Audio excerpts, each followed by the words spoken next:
لو فاكر ان شات جي بي تي هو الذكاء الاصطناعي الوحيد واي حاجه بتروح تساله اعمل لي كذا، صمم لي صوره، عدل لي كود، فانت لسه ما شفتش الوحوش الحقيقيه. لان دلوقتي كل شركه تقريبا بقى عندها موديلات خاصه بيه، كل موديل متفصل لحاجه معينه. يعني في موديل معمول للبرمجه، وموديل تاني للصور، وموديلات مخصوص للفيديو والصوت والانيميشن كمان. وبقت شركه جميله، ويلا بينا.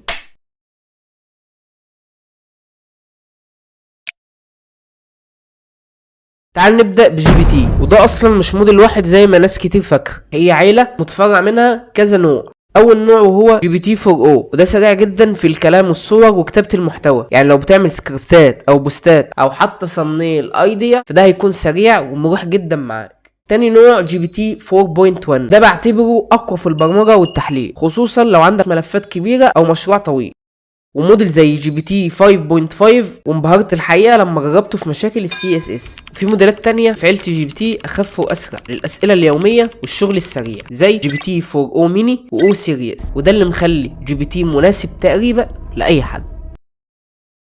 الموديل التاني بقى وهو كلود، وده حرفيا ليجند الموديلات. برمجه هتلاقيه، صور مؤخرا بقى بيعملهم، طب سكريبت وصناعه محتوى شغال، فيديوهات ما يقولش لا. طب انت عاوز ايه اكتر من كده؟ هو بس الناس حاطينه في خانه البروجرامينج، وبصراحه هو باي فار عن اي موديل تاني في المجال ده. اول نوع في العيله دي كلود سونيت، بكل اصداراته، فهو سريع جدا وبيفهم كود طويل بشكل مرعب. يعني ممكن تبعت له ملف فيه الاف السطور ويشرح لك الدنيا كلها، بل هتتعلم منه كمان. وعن تجربه في اكتر من مشروع، فهو هيساعدك وهيسهل عليك كتير، وهينقل مشروعك في حته تانية. تاني نوع كلود اوبس، وده للحاجات التقيله جدا، زي انك تبني مشروع كامل او تحلل سيستم معقد جدا. نصيحه فعلا، حط كلود دلوقتي في مكانه الصح واستخدمه في الكود. ودلوقتي ده بتاريخ 7/5/26، لان محدش يعرف، ممكن بكره يبقى اجمد في الباقي كمان. تالت عيلة وهي جيميناي من جوجل، وده داخل المنافسة بشكل كبير فعلا. أول موديل جيميناي فلاش، وده سريع جدا في الاستخدام اليومي والردود السريعة. يعني لو شغلك خفيف وبتعمل سيرش على طول، فانصحك بيه. رقم 2 جيميناي 3.1 برو، ده بعتبره الوحش الحقيقي عند جوجل، لانه قوي جدا في تحليل الفيديوهات والصور والملفات الكبيره. يعني ممكن تديله بي دي اف 1000 صفحه ويفهمه ويلخصه عادي جدا. وعلى المستوى الشخصي، فانا استخدمته لعمل ديزاين فرونت اند، وطلع لي الشكل وساعدني في الكود كمان بشكل مقبول جدا على وظيفته. وده اللي مخلي ناس كتير تعتبر عيله جيميناي من اقوى موديلات الانتاجيه حاليا. رقم 4 بقى وهو ديب سي، وده حرفيا ظهر فجأة كده وكأنه نزل من العدم، وقلب عالم الاي اي بالكامل في وقت قصير جدا، خصوصا بسبب اسعاره والنتائج اللي كان بيطلعها. شوف يا اخي، الصين دول ما سابوش حاجة الا ودخلوا فيها. بس بعد فترة المنافسة بدأت تصعب اكتر، والموديلات الكبيرة عملت ريمونتادا وبقت اقوى من قبل كده.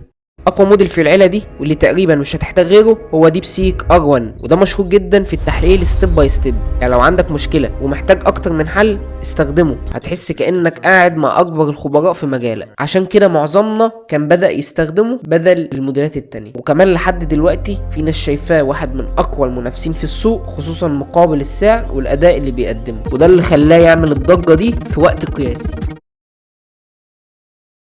واخر عيله معانا هي لاما من ميتا، وزي ما انتوا عارفين ميتا هي الشركه اللي ماسكه فيسبوك وانستجرام، واللي اسسها مارك، وده يعتبر من اشهر الموديلات الاوبن سورس حاليا. يعني ببساطه اي حد تقريبا يقدر ياخده ويعدل عليه ويبني فوقه موديل خاص بيه، وده بقى مناسب جدا للبروجرامينج والشركات، خصوصا لو عاوز تعمل اي اي مخصوص ليك او لمشروعك. عشان كده هتلاقي موديلات وادوات اي اي كتير جدا اصلها في الاساس مبني على لاما. فلو انت ديفلوبر او بتحب تكنترول كل حاجه بنفسك، فانصحك بيه وبشده.